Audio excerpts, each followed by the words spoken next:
to wrestling and all that's in between. On the MIC, it's the KEY to recall what we see. Like a magic trick can take you back, so open sesame. Come with us, we'll take a ride through epic memories. That nostalgia that hits you hard and gets you every time. That do you remember? Makes you laugh and sometimes makes you cry. It's the bops, the shows, the shops. Frank and Jen don't stop. Welcome everybody to Dillo's Pop. This is the first ever Dillo's Pop episode to be recorded at DillosDizResorts.com. She is Jen. Hello. And I am Frank, and I feel like I gotta get my semblance. It's a Monday, which we've been recording Theme Park Thursday on lately, and I feel like I'm not used to doing a pop in the early part of the week before we do a Theme Park Thursday. It's doing it all in 1 week. Doing it all. You gotta get more pops out, you know? Yeah. But this is Dillo's Pop. I meant to do that the first time. I had pulled it up, and then I didn't hit the logo. You failed. But we are here at DillosDizResort.com, where it's the holiday season. Mm-hmm. We've been talking a lot about theme park Christmassy things, but there's other things to talk about. Yes, Jen? Yes. Have you gotten all your shopping done? Just kidding. Did you even start yet? No. I go into an anxiety freeze for Mrs. Dillo's birthday. Yeah.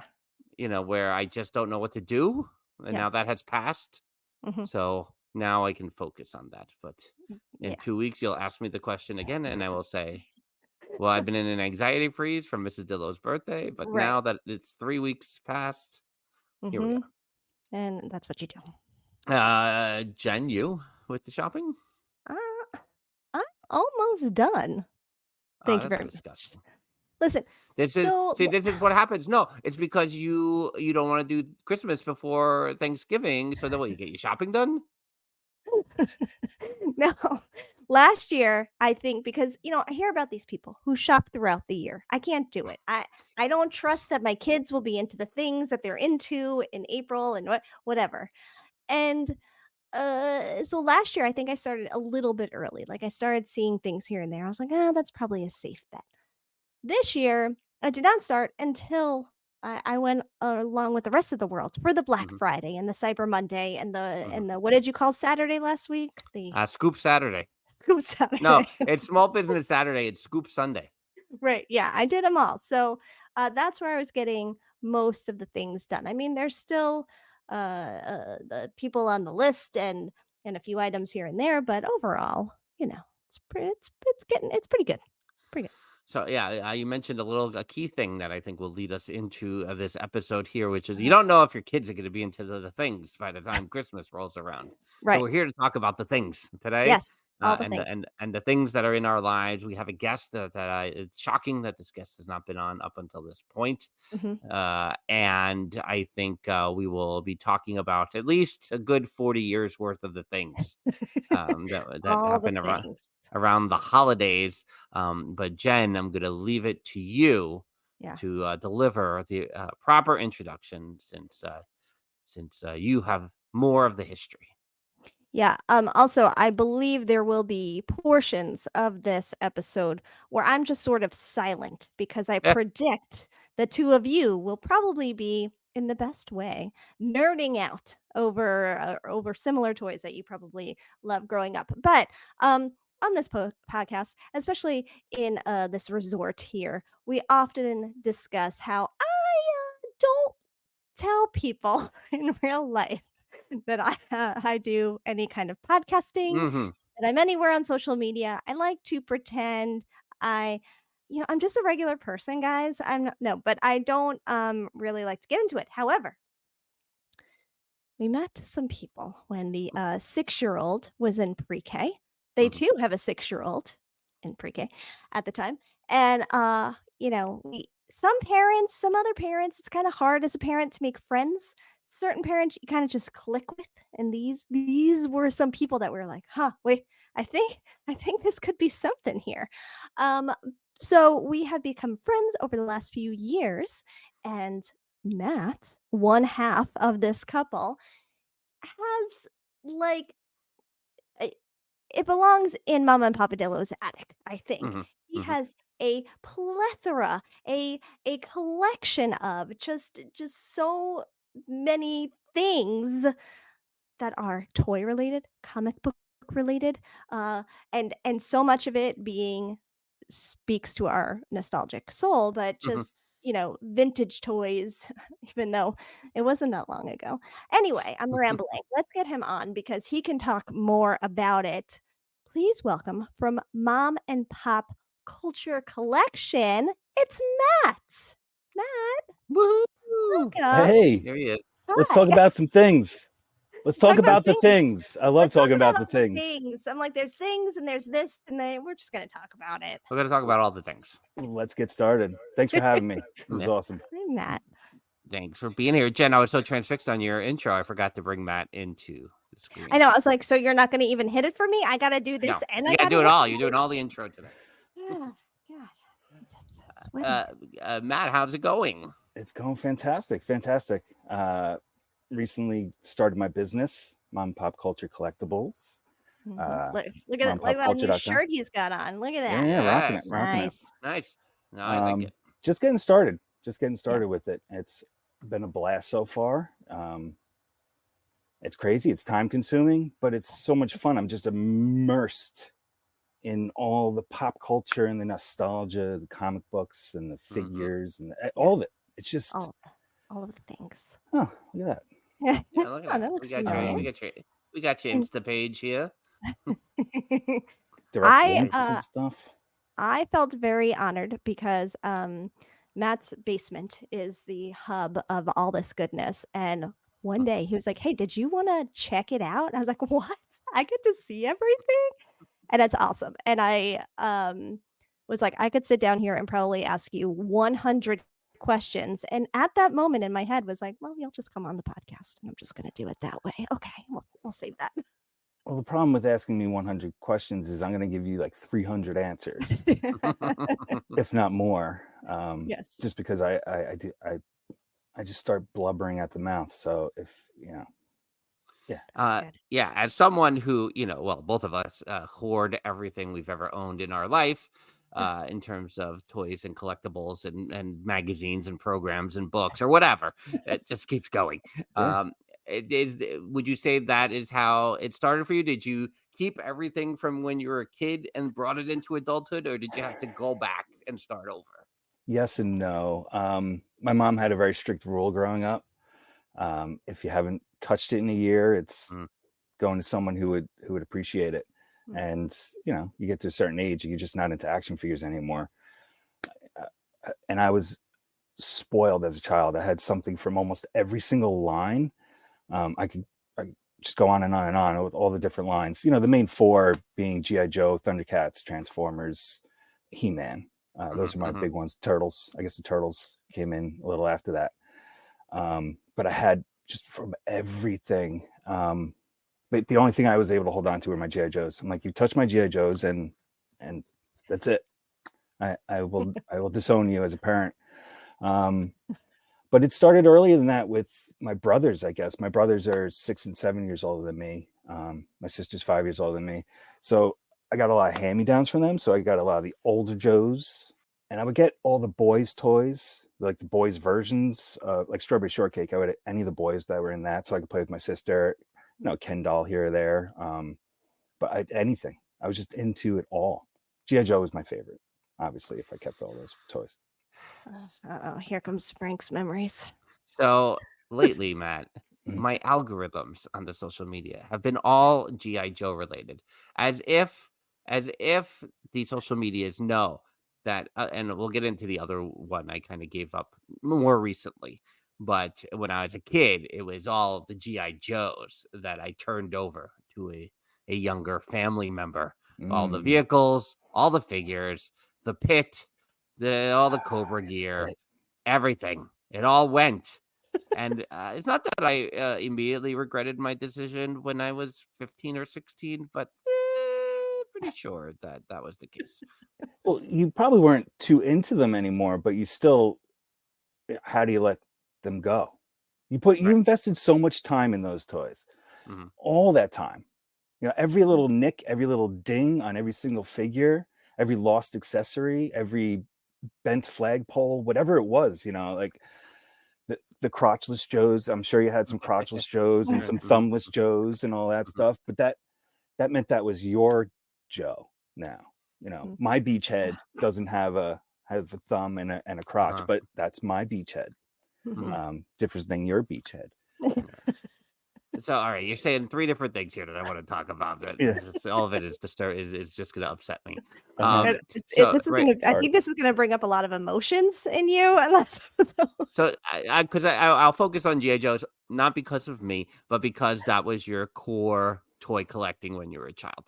So, at this point, could you, let's say all your Joes had gone away when you were young, could you have gone back? Like, would you go and recover Joes? Like, I used to have a Shipwreck, I used to have a Recondo, an Alpine, what have you, and gather and be able to pick them up in a flea market or a secondhand place and go, all right, I got them back. Not that I'm thinking of doing this in my life at all.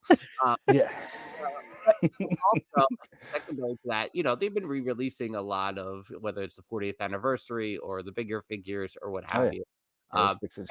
You get drawn to those as well. I kind of want to know both sides of that.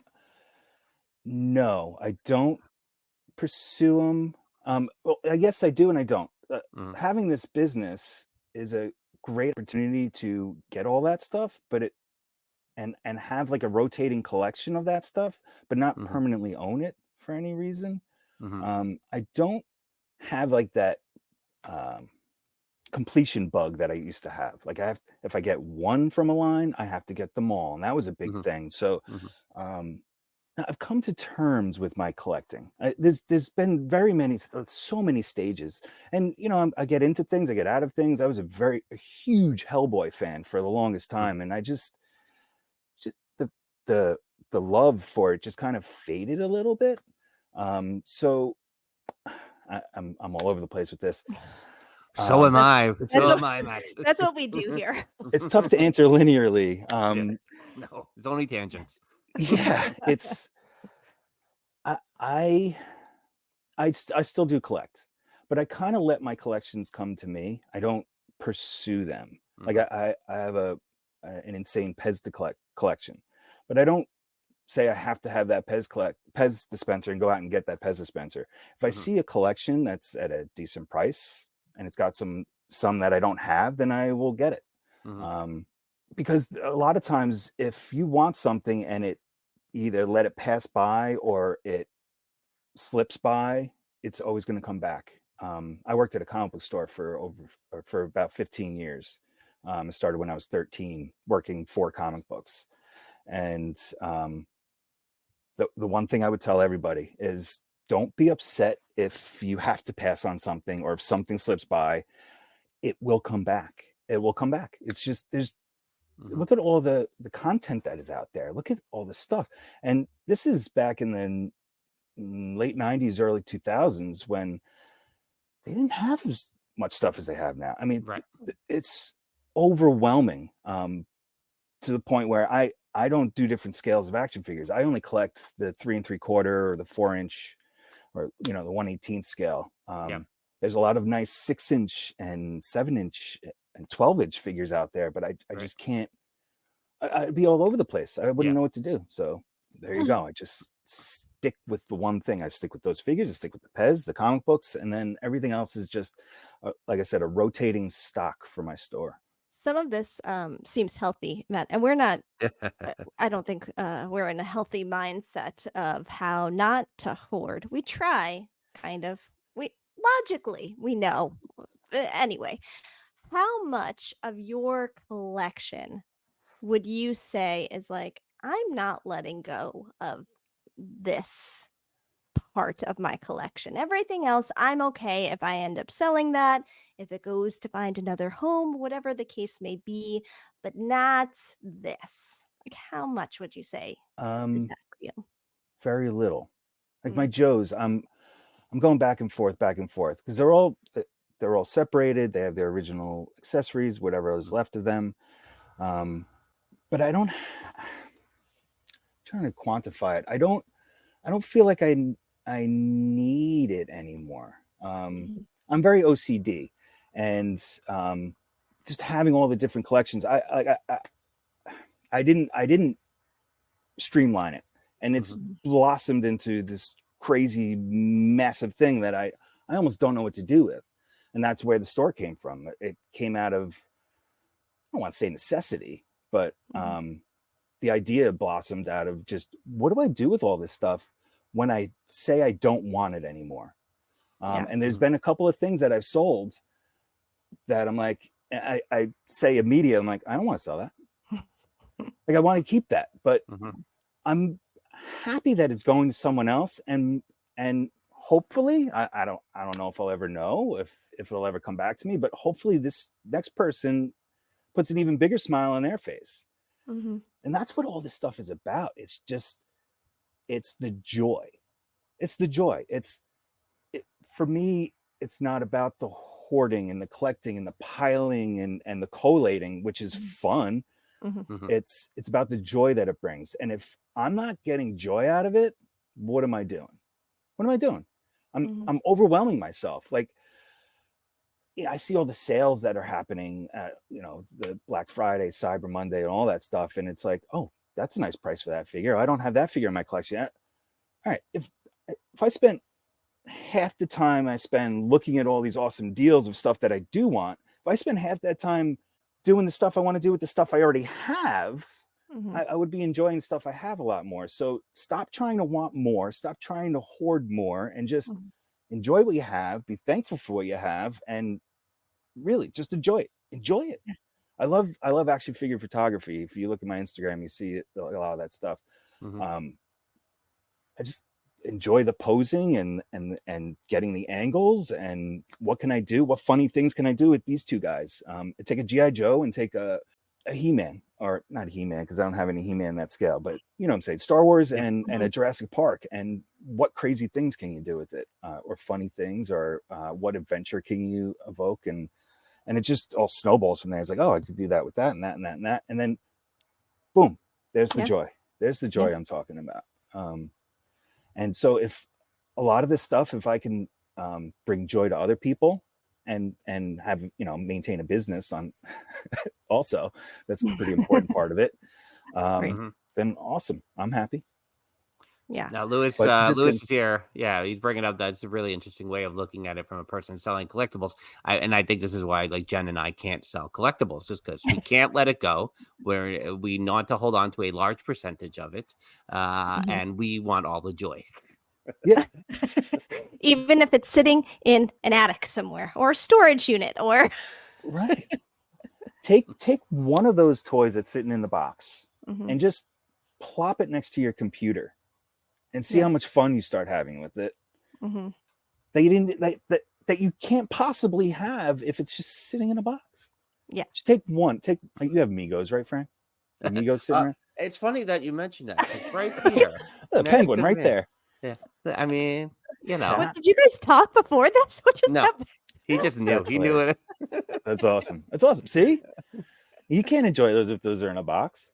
And you definitely love those. Cap's missing some stickers. Both Caps, Captain Marvel and Captain America. All the superheroes are missing all the stickers, as if they dried up and disappeared in 1987. Yeah. But even Batman's got nothing, But I think that's I think that's a great, that's a greit question, because Mama Dillo pulled these out of, I think the basement got renovated. Most of the things are in our attic, and ours being our parents, Matt. Yeah. So and so Mama Dillo hands me this bag that it has the mud now. It's been like 4 years that they've been sitting in this bag. But the musty smell has finally gone away, I think. Or I'm just immune to it at this point. Right. One or the other. So so then all these stickers have dried up. Half of them are missing boots, right? As I turn around and try to pull some out of here, Aquaman is here. Missing his green what gloves. am I supposed to do? What am I supposed to do with these? Like, is it actually worth what am I doing with these? Well, there's the nostalgia factor, of course. Our I life. mean, they're beat up, they're loved, Yes. they're very well loved. So you know, there's a number of things you do. You can go out and you can gussy them back up. You can get repro stickers and repro everything. Yeah. Is his arm missing? No, his arm's there. Just the arm's missing though. Just hiding. Well, Well, it's amazing that those rubber bands are holding on. Those things can tend to dry up. I mean, I don't even know what this guy is. What's this guy? Who is it? That's a good Is that question.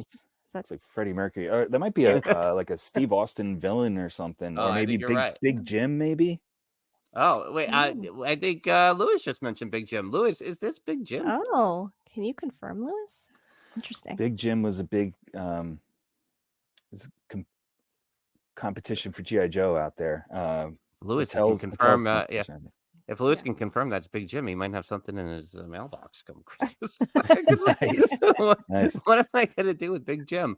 No, you know, but that's the thing. Like, I don't want to get rid of them yet. I know that the value. I mean, yeah, I could have them restored, and I guess that's my other question: is what are your thoughts on restoring for your own collection versus leaving them in the way they originally were played and loved? Yeah, I have trouble if it's for my own personal collection, and I have a G.I. Joe vehicle that's missing console stickers or something like that. I'll get the repros, no problem. And if I'm selling something, I let people know straight ahead. Either I don't know if it's been messed with and there's repros on there, or these are repros or these are originals. I'm just gonna, you know, like all of my listings, everything is just straight up. What you see is what you get. To me, it kind of diminishes the value if you put the new stickers on it and the new costume pieces and all that. Even though they look exactly the same, you can get any accessories. You know, people are making accessories for everything. The old Kenner Star Wars stuff. There's a lot of repro stuff out there. You just got to watch out for the people who are trying to pass it off as genuine. Right. That's the crappy part. It's funny that you mentioned that, because here I have my incomplete Millennium Falcon shell. You know, incomplete for sure. Yeah. This is mine. No, this obviously, I'm sure there's still pieces probably in other containers somewhere. Yeah, sure. That I can pull together. But you know, I do think about this is one of the things I do think about. Can I get all the pieces to put back together? And then I see like the 3D printing, and I see, you know, the decal repros and things like that. And I'm like, oh, where do I feel on being authentic to the toy that it was? The thing is that Falcon is one of the most common vehicles from that era, hands down. But it came with a lot of tiny pieces, and those tiny pieces are lost and will never be found. You know, like comes with a little training ball that Luke was using. Oh my God, yeah. The little checker table.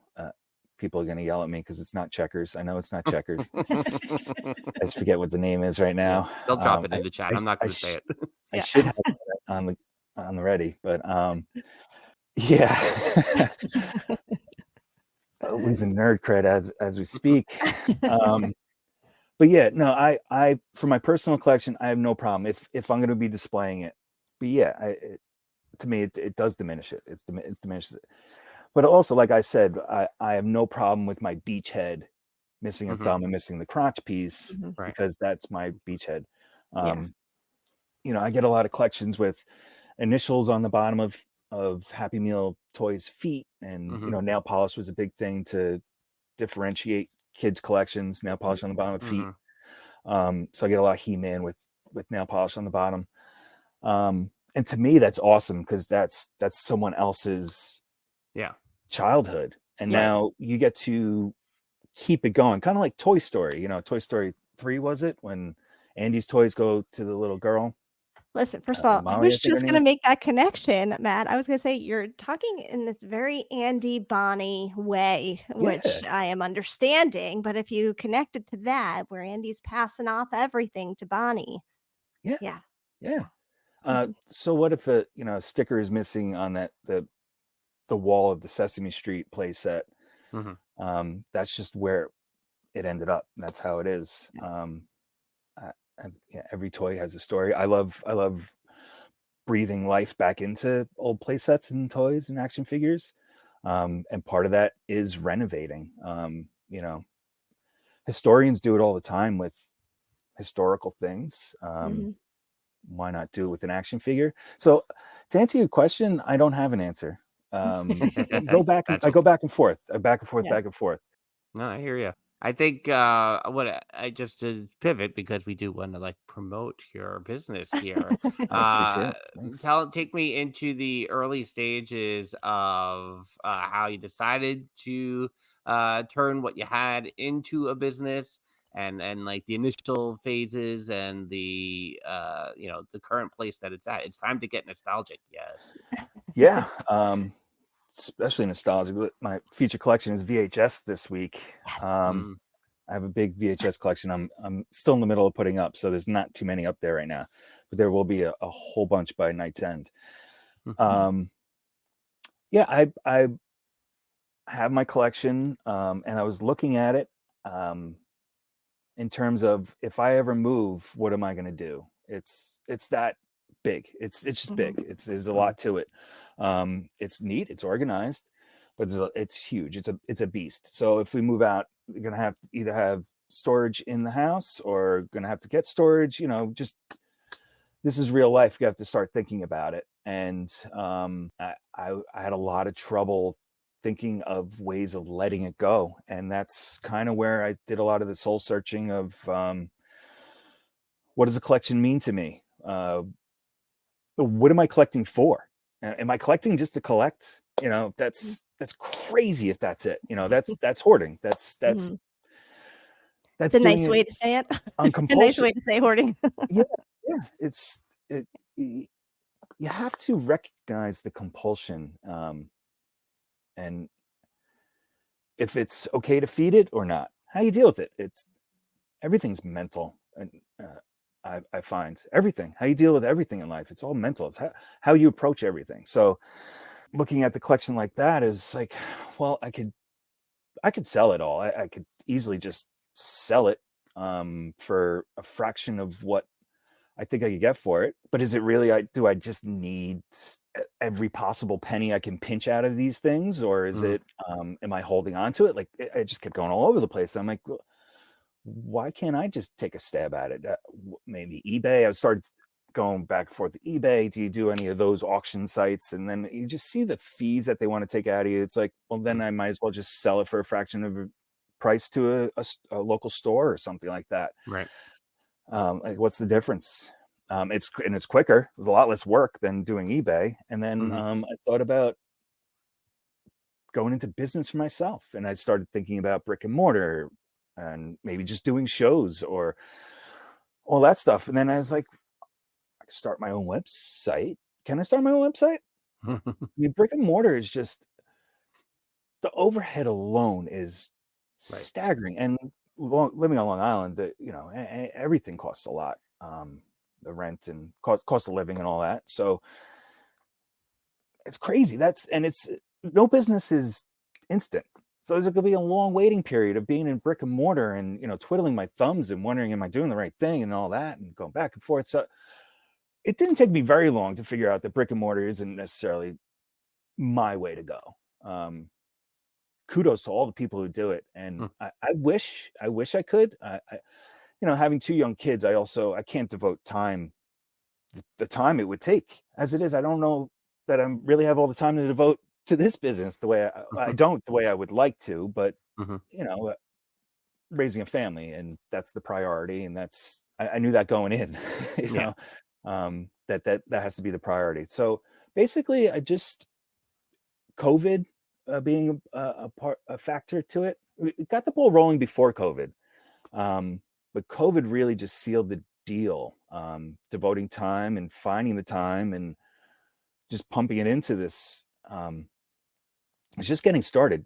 Putting all the items up is the easier part. It's time consuming, but the more I put up, the less time it takes, because I've already done the legwork for the previous stuff, and it just gets faster and faster and faster. So my pace is getting quicker and quicker and quicker. So yeah, I decided, let's just take a stab at it. It's the overhead cost of running the website per month, the fees to the website and the bank account and all that stuff is minimal, low enough that me and Lainey said, my wife said, let's give it a shot. Let's give it a shot. Yeah. What's the worst that can happen? It doesn't work, but it can't work if you don't try. So here we are, full support of my awesome, loving wife, and my kids help me with it all the time. It's a lot of fun. They're into it. I'm into it. She's into it. It's it awesome. Works. In a good spot with it. Yeah, and I think we've talked a lot before about how COVID times kind of brought out a lot for people in a creative way, or in a what do you really want to do way of just trying to figure out maybe going down a different path career-wise, or going down a different path hobby-wise, or whatever it is. And so it doesn't surprise me that, you know, it was kind of born during those times of like, should I be doing this? Maybe. But I also like that because of your outlook on it all and how you see the collection and how you want to pass on the joy, it seems like this is a good marriage of the two, where you can still enjoy the collection you have, and because you're taking things out as you're promoting them and posting them, and you're creating these scenes with your action figures and taking the photos and making the videos. And so it almost, I mean, and correct me if I'm wrong, to me it seems like it's probably giving you more opportunities to be with your collection than maybe you would have been had it just been sitting there in your basement and you weren't going to sell. Absolutely. Yeah. It's giving me more time. Absolutely giving me more time with it. And it's giving me time with even the stuff that I haven't seen in boxes for years, but I'm gaining knowledge as I go. And that's another big part of it. I just love feeding the beast. Give me as much information as you can on just pop culture in general. Like I just was posting the Who Framed Roger Rabbit VHS, and Kathleen Turner wasn't in the she's not in the credits. She's the voice of Jessica Rabbit. She's not in the credits. I'm like, so down the rabbit hole I go. I just love figuring this information. No pun intended. I love getting this information. Like, she was pregnant at the time, and Robert Zemeckis asked her to do it, and she's like, okay, I got nothing else to do. She didn't care about the credit. She just literally phoned it in. She wasn't trying to work, and this was just like a bone that was thrown to her, and she's like, okay, sure, I'll do it. So she didn't care about getting the credit for Jessica Rabbit. But it's like that little tidbit of information that I got from posting a VHS. I love just gathering all that. It's not stupid, not nonsensical stuff. Just pop culture information. Just give it to me. Give it to me. I just picture my jaw dropping this giant shovel and just feeding it. Just feed the beast. I love it. I love it. And like you said, a great opportunity to see all this different stuff. And get collections that I would to begin with, like Cabbage Patch Kid figures were never my thing. I have a nice little collection I'm going through. We'll see if that does anything. Like I have some trolls that I was never into trolls growing up, and I have a whole collection of trolls that I'm gonna post. So yeah, not only do I get to play with things that I love, I'm getting to check out all these other things. It's a lot of fun. Do you have any Garbage Pail Kids cards? I have a few lying around. I have non-sport cards. I try to stay away from the sports cards because that is a whole nother beast. Just like non-sport cards are, because of the condition factor, rounded corners, and it's just another thing. It's just another thing. Like comic books, I keep walking into these collections and I can't say no. And I really just wanted to originally just be just toys and memorabilia, get into like mugs and cups and stuff, like posters and t-shirts and stuff like that. But I never thought I was getting into comic books. So here I am listing comic books. So nothing is. With a couple of boxes behind you. Yeah. Well, exactly. It's Just walk me through the one of the things you just said there. I just walk into a collection because that's like, I think that would terrify Mrs. Dillo, as we say here on the podcast. If I know that if it's trouble if I walk into a collection. Where are you walking into these collections? How do you walk into them? How do you find them? Where are they? Well, this one in particular, it's because of my background. I working at the comic book store, which unfortunately is not there anymore due to a fire. But I still have all these connections. I know a lot of people, and this longtime customer of the store the store had already been long gone. This guy just called me up out of the blue because I still have the same number I have from back then. So it worked out. He's just like, I don't know if he'd be interested, but if I have this collection I can't store anymore. Are you interested? So I said, yeah, couldn't say no. Yeah. That's just the latest example. Yeah. But to answer your question, I guess through my connections with the You've found things off Facebook Marketplace too sometimes? Sure, absolutely. Facebook Marketplace is a great place to find stuff. It can be time consuming. That's the whole thing with finding the deals. There's deals everywhere. There's deals out there. They're out there. They're everywhere. But it is time consuming, and you have to do your due diligence. You have to be patient. You have to be patient. But everything, it's out there. It's out there. Every minute there's unfortunately someone passing away, and then they have a collection that's going up in an auction somewhere, or some mother who's cleaning out their basement and either doesn't know what they have and the kids don't care about it, or they do know what they have and they're willing to get rid of it, and it's might not be a great price, but if you want it bad enough, it's all out there. Just think of all the basements in the world, all the garages, all the attics in the world. Yep. There's stuff in all those basements and attics. There's a lot of collections out there. It's crazy. It's crazy.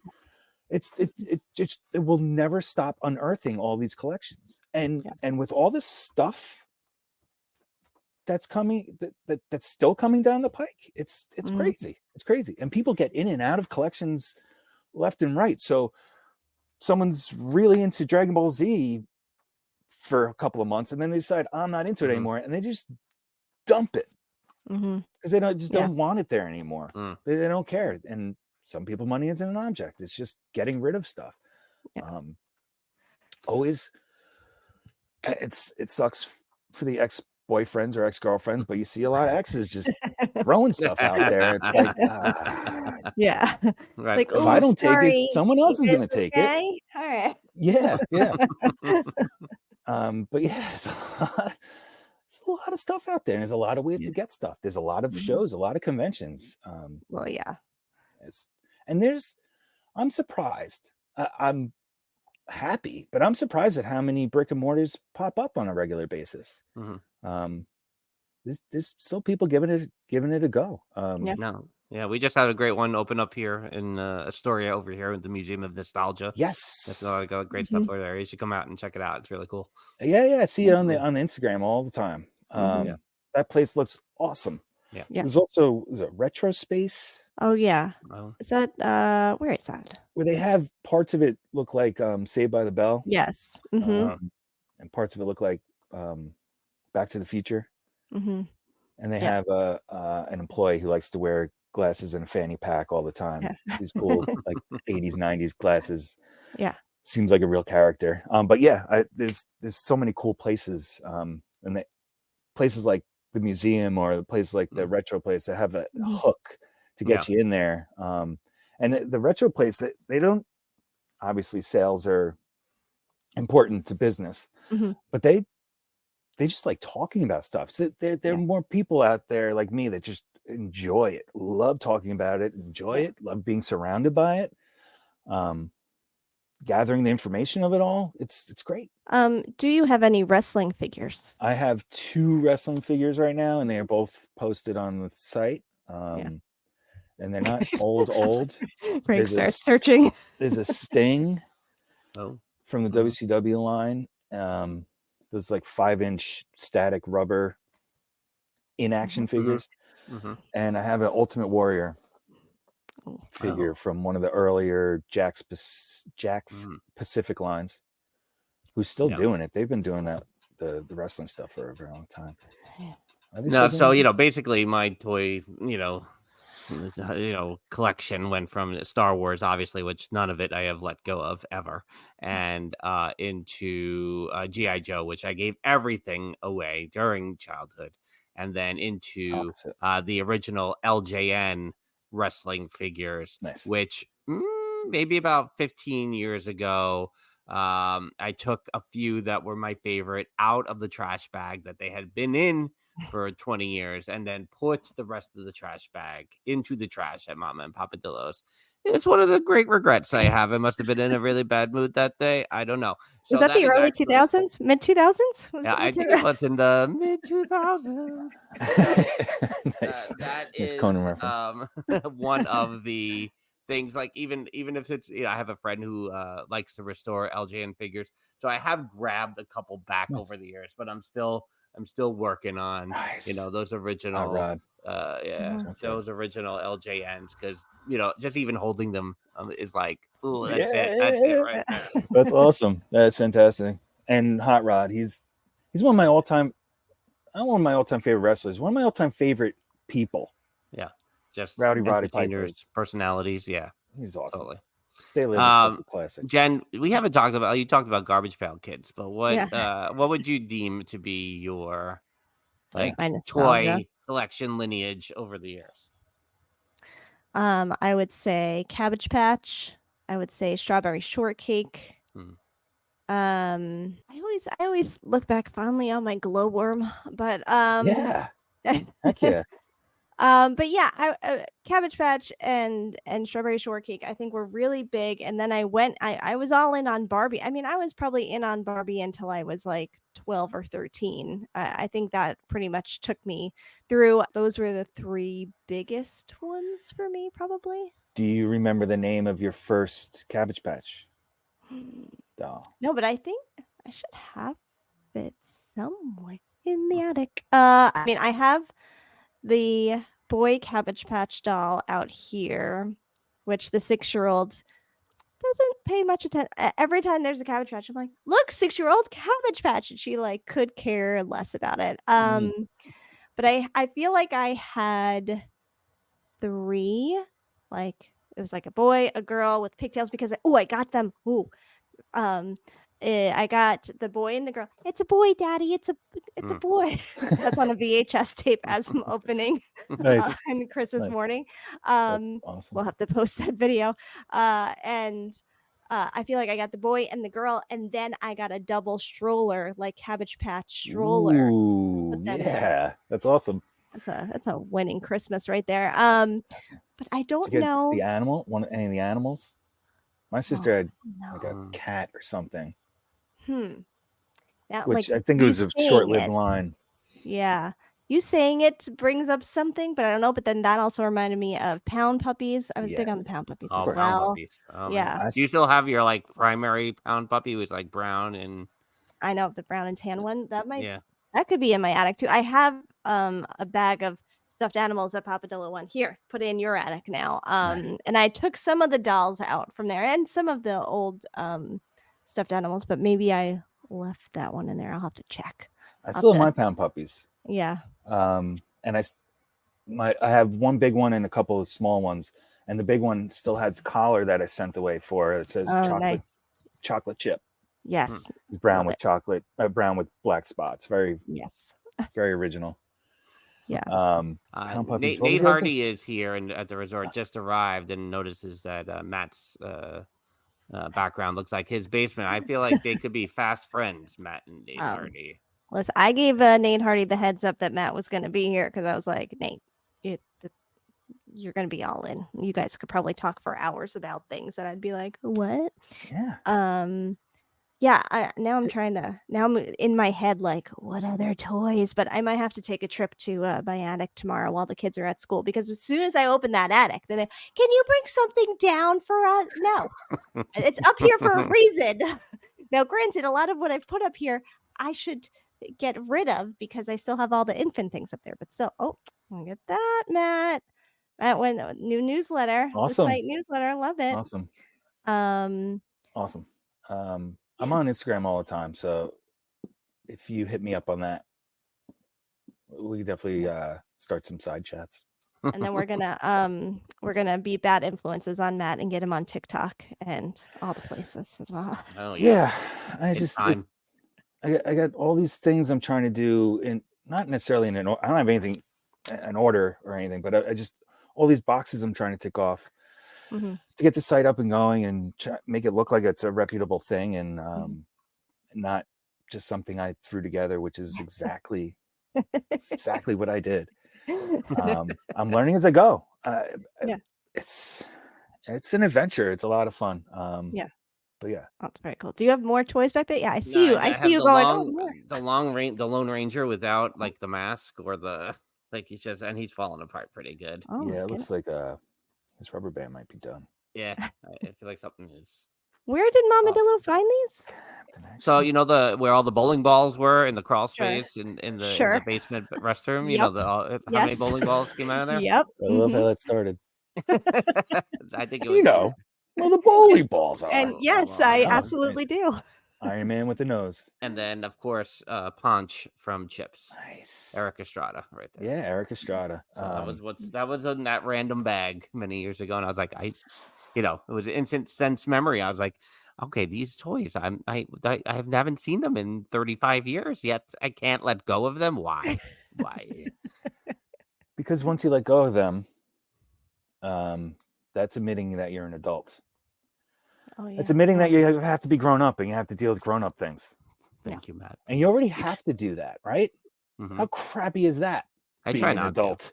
Yeah. So hold on to your toys, be a kid forever, and deal with the adult stuff when you don't have the Punch figure in your hand. You should be making videos with your stuff. You could be I should making TikToks over with there. Punch. Yeah. Eric Estrada's two greatest roles, Chips and C-Lab 2020. Oh, yeah. I forgot about that one. 2021. I don't know if you ever seen that Adult Swim stuff. Yeah. I forgot about that show. Yeah. So since it is December, and then 2024 is imminent, do you have goals for 2024 for the biz and the next level? Exposure is a big thing. That's why I'm not shying away from this TikTok business. I need to be more aggressive with a lot of things. It's just it's finding that time. And what do I devote? How much time do I devote to which thing? Because I only have a finite amount of time to devote to all of it. Mm-hmm. So what's the smartest play? And that's my main goal, is just figure out what the smartest play is at any given time. When I get these answers, I'll let everybody know. I'll write a book. The exposure and quickness, getting stuff up faster and faster and faster, because the faster I get things up there, the more I get up there. And the more I get up there, because I kind of stopped buying collections at a crazy rate, because I have all this stuff to post. Well, I get more stuff to post. It's like the hoarding aspect. Like I can get more and more stuff. I mean, there's deals constantly. There's always something to be bought. Yeah. But if it's just sitting in a box behind me, what good is it doing? So let's get this stuff up on the website and then we'll go from there. So get everything that's here up on the website. There you go. 2024. We got it. Yeah. We got the goal. Love it. I like your perspective on all of this, Matt. It seems healthy. It seems very against anything Papa Dillo ingrained in us, really, which is just to hold on. You never know if it's worth something. Here's the part that was always missing, right? Is because and Nanny Dillo, his mother, also like that. Like, well, you never know if it's going to be worth something. Well, hold on. Let's just state for the record here, right there, is that that is what she says now. But what Papa Dillo feels is based on the fact that all of his stuff was trashed when he would that's see true. all the baseball cards gone. So that's alone sets in motion the we must hold on to everything. It's almost like Depression era mentality. Like Yeah. you Yeah. had to hold on to everything you had Yeah. because you didn't know if it was going to be there the next day. Yeah. But then I always wonder, okay, so you do it, hold on to it. You don't know if it's going to be worth something. At what point is it worth something, right? Like let's say I have all my ceramic figures from Disney. I'm not letting those go. But like they're from when I was a kid. They're worth something technically because they're worth more than we paid for them. Is that worth something, or is it when it could pay off my mortgage? Is that being Right, I don't right. know what the scale is. Something is only worth as much as you can get for it. Yeah. And that applies to everything. It's only worth as much as you can get for it, or as much as you get out of it. So if you're getting hours and hours and hours and hours of enjoyment out of what's in your display case, then that's ultimately priceless. I mean, now if they're worth $250,000 and you're having mortgage issues, I mean, that would it's be a time to let smart go. move, right? Take a picture. Yeah. Take a picture. Now you have that picture forever. Right. That's another thing. Like, just because I sell Beastman and He-Man doesn't mean I don't have pictures to look at of those. Like, especially the ones that I'm selling. I take pictures of every single angle. Now I have files and files and files of all this different stuff. Yeah. And anyone could do that, could take pictures of stuff.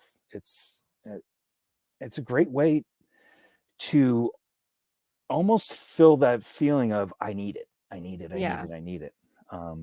And I'm not helping sales by saying any of this stuff, but it's how I feel. And that's always what I'm selling is genuine. I want to be the genuine article. Yeah. What you're hearing it from me is the genuine article, and there's no BS coming out of here. It's just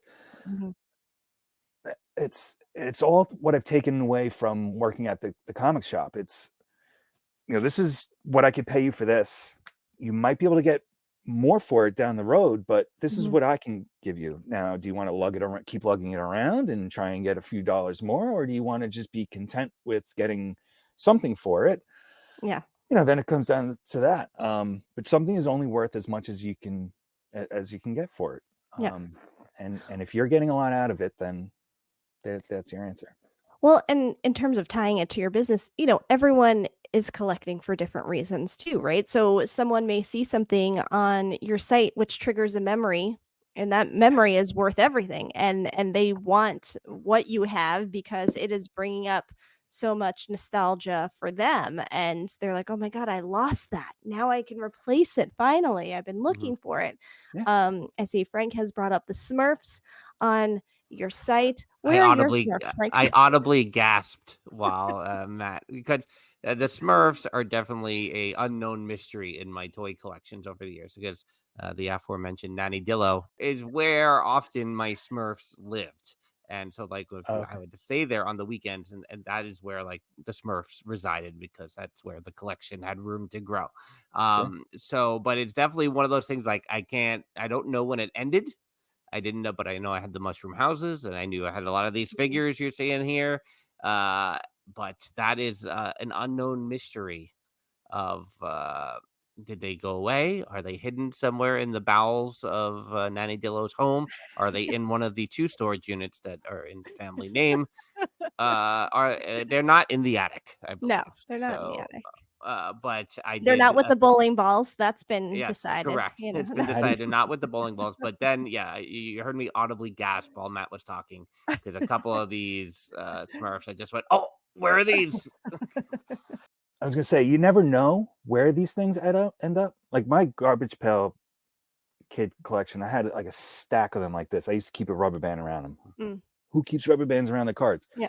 But like a stack of them, and it just disappeared. So like your Smurfs, I don't know. I think my Garbage Pail Kids just walked away. Neighborhood scumbag type of thing. But you never know where things end up. I could have a couple of your Smurfs on my website right now, and we would never even know. That's true. You know what I mean? I got That's a few of those off of an auction, and I don't know where those came from. It's like, it's just crazy to think, like I was saying about the basements and attics and how many there are and how much stuff there is around.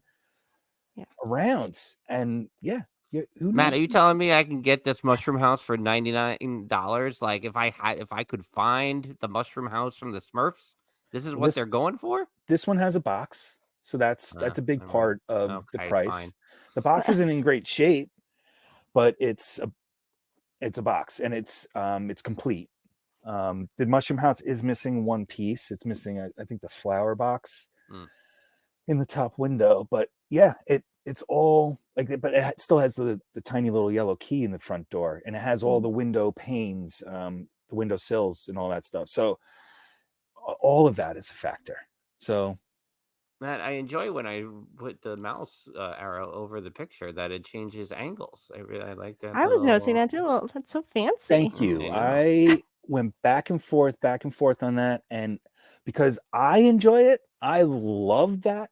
Like, you could just go across and it's boom, boom, boom, boom, boom, boom. I'm glad I got the it's a little things, the little details. Yeah, that's right. Yeah, exactly. Because it tickled me. Like the satisfaction you get when you put the mouse over that, it's crazy.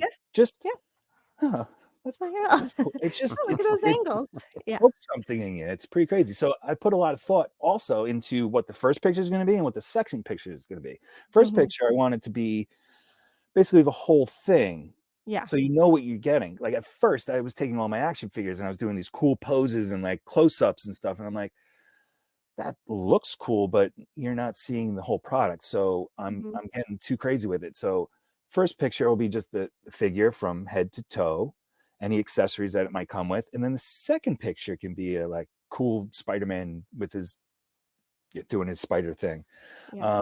So a lot playing around with that, a lot of thinking that goes into that. And that's also like, it just holds you up from accomplishing things. And you think about that, but now that's behind me, now I can concentrate on the uploading and streamlining that. Everything gets just, how do you streamline, quicker, quick. It never ends, but it's fun. Like, I have to pinch myself. I'm like, all right, I gotta go on to this spreadsheet and put all this information in. It's like, all right, I gotta put all this information in. Who am I kidding? I get to put all this information in. What am I sighing about? This is awesome. There's nothing like, nobody's gonna feel bad for me for doing what I have to do. So no pity parties here. It's all fun. I have to remind myself constantly, because it's human nature sometimes to just get down and out, but it's keep going, keep reminding yourself it's awesome, it's amazing, look what I'm doing. I gotta like go deep diving on your site too to see other stuff that it's like, what else have I missed on here? Like, that's another thing. There's a lot of categories on there, and I don't want to inundate or overwhelm anyone who's on the site, but at the same time I want people to be aware that I might have the VHS. So you make a VHS section. It's like, but there's so many things, and then you have Marvel, and then how many Marvel sections do you have? Because there's Spider-Man should get his own section. The X-Men, Deadpool's really popular. He's part of the X-Men world, but let's give him his own thing. Venom's part of Spider-Man, but let's give him his own thing. And then before you know it, you have all these different categories. I also don't want to do a category for something I only have 3 items of, just to drag eyeballs to it. So it's crazy. That factors into what I'm going to put on. It's like, if I want a Venom section, I got to beef up my Venom stuff. So let's see what Venom items I have. Basically, close your eyes, spin the globe, and put your finger on it, and like, don't know what I'm going to put on next, because I don't know what's going to sell next. Do you have like a Moby Dick out there, an unattainable, like, this is something maybe I need for myself, but also something I'm in constant search of because I know it'll be great to turn it over? I'm always in search of 80s toys collections, mostly the quote unquote boys toys of the time. I say quote unquote because nowadays I feel like there's, why tie any specific line to any gender. Anybody can be into anything, you know. Mhm. But I just, because that's what I'm into. But I want to expand. I want the Rainbow Brights. I want the strawberry shortcakes. As far as a Grail, I don't. I had a few at one point, but in the letting go of things, I don't anymore. Like I didn't have many Transformers growing up. Always wanted Soundwave, the Decepticon radio. Love the way he sounds. Love the way he looks. He ejected cassette tapes that turned into badass little animals. It was, everything about that thing was cool. Is cool. I still think it's cool. Right. Frank Welker doing the voice of it. He's a voiceover legend. I got that when I was working at the comic store. They put out a Japanese reproduction of it. That and a Megatron. I got.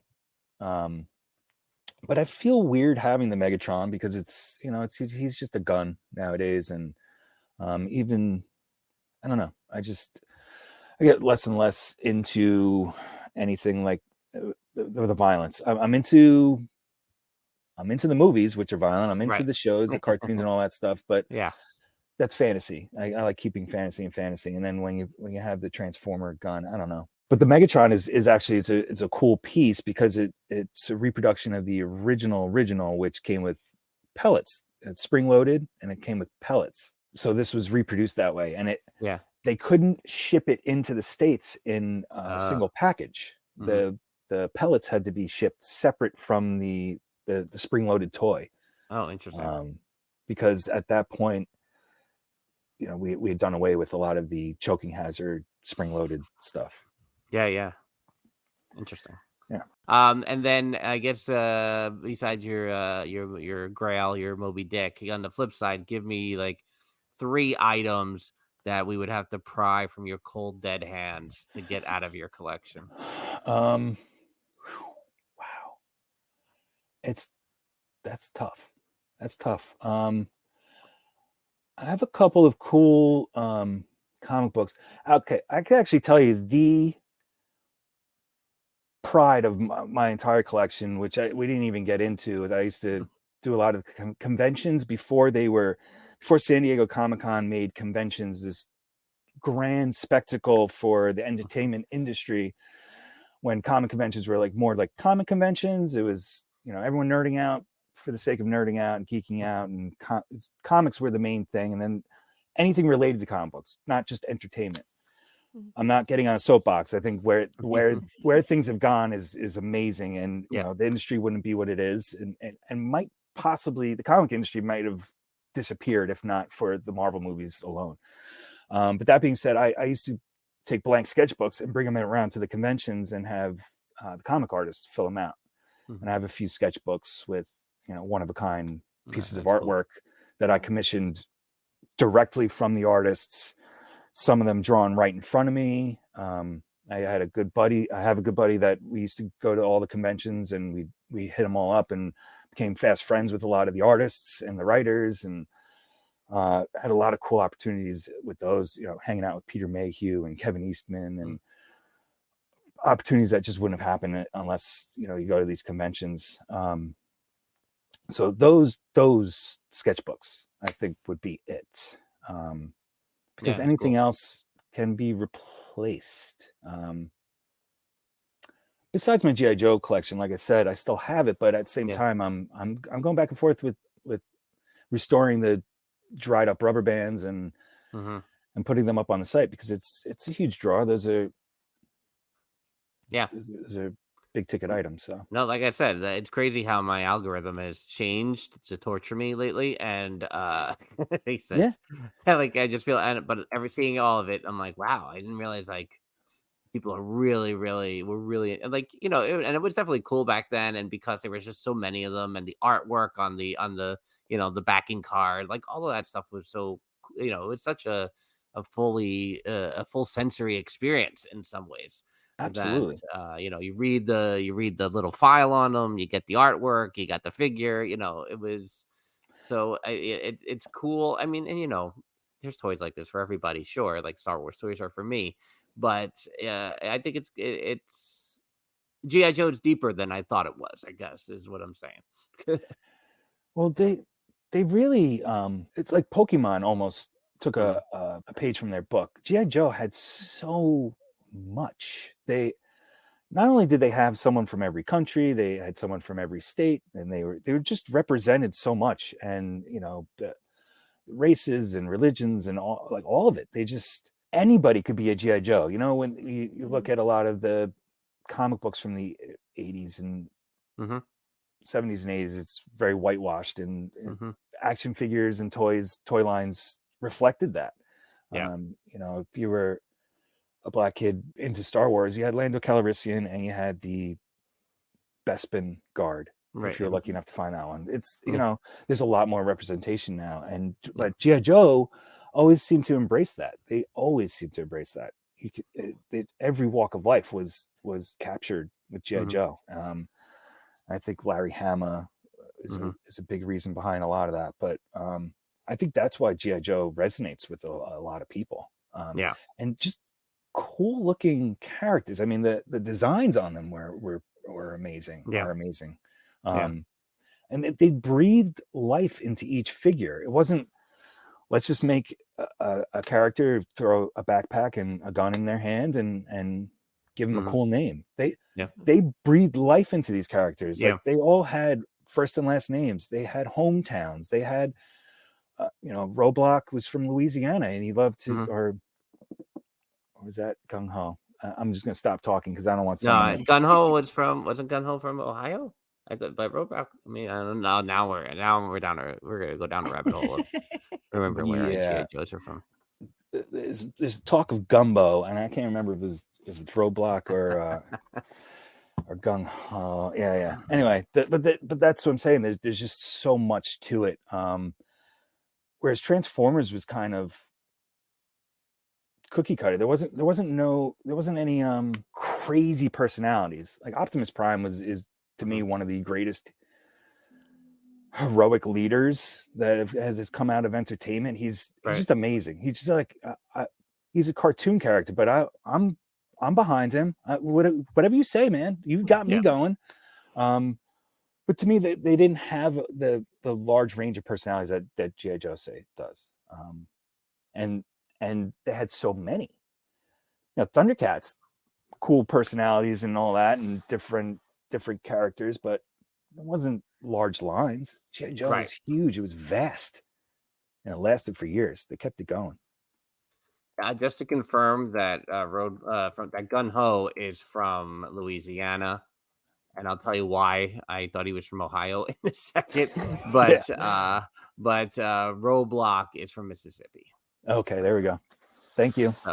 And the reason why I thought Gung Ho was from Ohio, because he has a line in one of those G.I. Joe movies where he says, "Holy Toledo, Cleveland, and Cincinnati," which is something I still say to this day. That's awesome. I love it. I love that. Love that. And yeah, I can see why you go with Ohio on that one. Yeah. That's funny. That's awesome. I feel like, Matt, you have to come back and we have to pick a genre or a specific line of toys or a specific character or something, because I feel like there's so much that we could just, all the tangents that we could go down are insane because there's just so many things, and they all, I think both of us, as you're sitting here talking to us, like, oh, now I'm just remembering this thing, and it's so easy to just go down the rabbit holes. Yeah, it's tough. It's like, if you take the top of my head off, it's like a bowl of soup, and there's all these letters forming. Like, what did I? Yeah. Yes. But until you come back, can you tell everyone where to find you? Because we're recording this at DillosDizResort.com, but we're going to drop this into our audio feed as well. So tell everyone how to find you and your site and all the things. You can find all the great things that I am selling on momandpopculture.com. Instagram it's the same thing, Mom and Pop Culture Collectibles. You just go on one of those and you can find me. That's it. Yeah. Boom. Just I'm like available. That. All the information is there. Reach out, the numbers, the emails, all of it. I'm available all the time. And pretty quick response time. I have on the website that we pack within 2 or 3 days of receiving the order, but I try to get things out within 24 hours. Everything gets packed like I'm packing your baby. A baby that doesn't need oxygen or sustenance. Not condoning packing up babies and shipping them off in boxes. We do not condone that.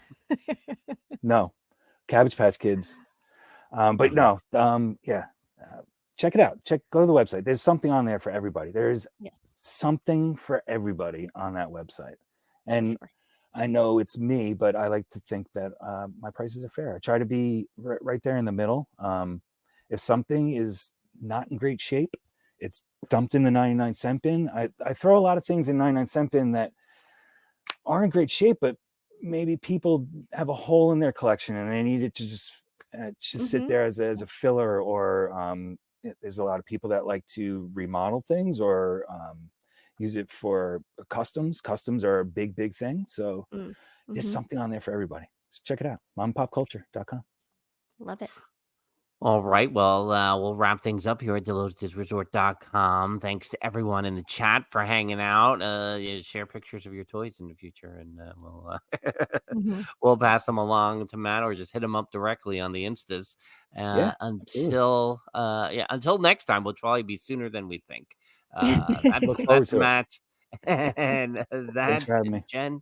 Thank you, Matt. That was awesome. Bye-bye. Deuces.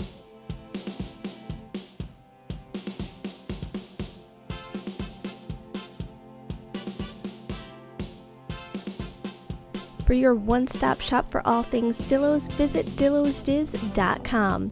Follow us on TikTok, Twitter, Instagram, and Facebook at DillosDiz. Don't forget to join our Facebook group at Dillos Diz Community Core.